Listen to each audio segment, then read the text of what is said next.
This is Gary Butterfield. This is Cole Ross. And this is Monster, my podcast. And this is The Bogie. There's a monster in my podcast. Canis auspici. Bogie. Oh, Oh, yeah. Bogie, yeah.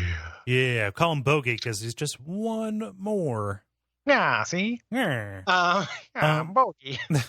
I'm kind of a hellhound, see? Yeah, I mean, that is exactly what Humphrey Bogart sounds like. Yeah, look at me. See? Look at me. Yeah, I'm a dog now. I'm free bark. Gart. Bogue bark? Bogue bark. Bogue bark. Yeah, so this is so dumb, Gary. No, this is good. Let's keep going with it. Jimmy Dog Ranty. The dant.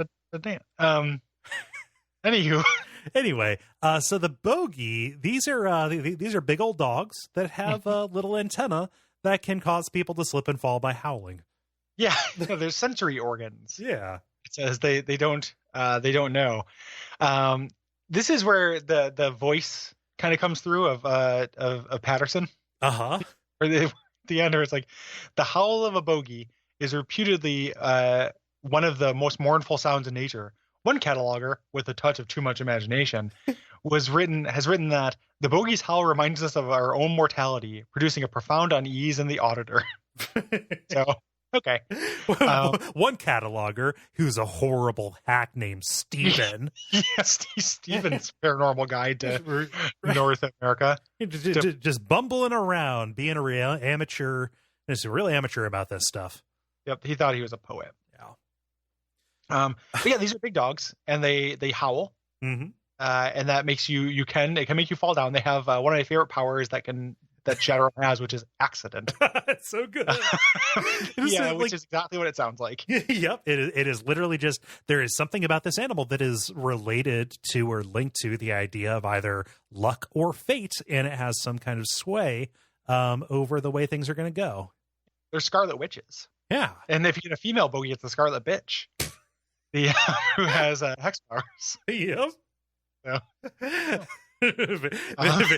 You got me on a technicality there, Butterfield. Yeah, it's like, I don't like that word, but however, I mean, it is both accurate and also a good pun. So yeah. One of the weirdest things about this is that these monsters have a pact with dogs.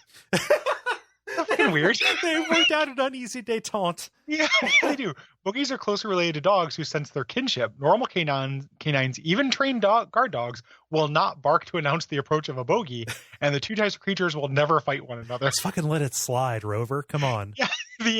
Here's the adventure hook for one of these things. Okay. You have you start breeding Bogies. Okay.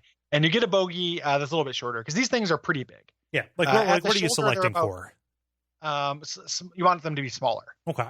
So you want them, because as it is now, their shoulder is about the same shoulder as a man. Right. These are like highly rideable dogs. Yeah. You get smaller ones, and then you use them to break up dogfighting rings by slipping a Bogie in there. And then the first time your champion goes in, the other dog just won't fight it. And then that dog, you start spreading these around dogfighting rings. Oh, jeez. And they just won't fight. Yeah. They have an easy. You just ship out a bunch of duds.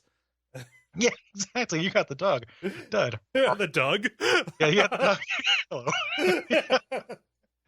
Yeah, you got the dog. Yeah. Yeah. Yeah, I can see that working. And much like a lot of people, these things are allergic to horseradish.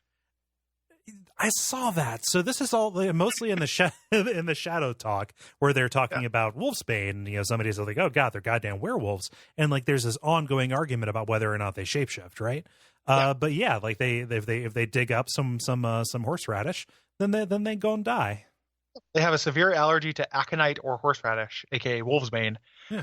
And it has one of those things where they talk about. I love the characterization that stays consistent in this book, because Blade Runner is the Johnny 19th or 20th century, which we talked about before, who is talking about he's actually not the one who brings it up. He does another kind of retro thing later, but somebody talks about how back when people used to have gardens, people would kill themselves by taking wolfsbane instead of horseradish. Yeah.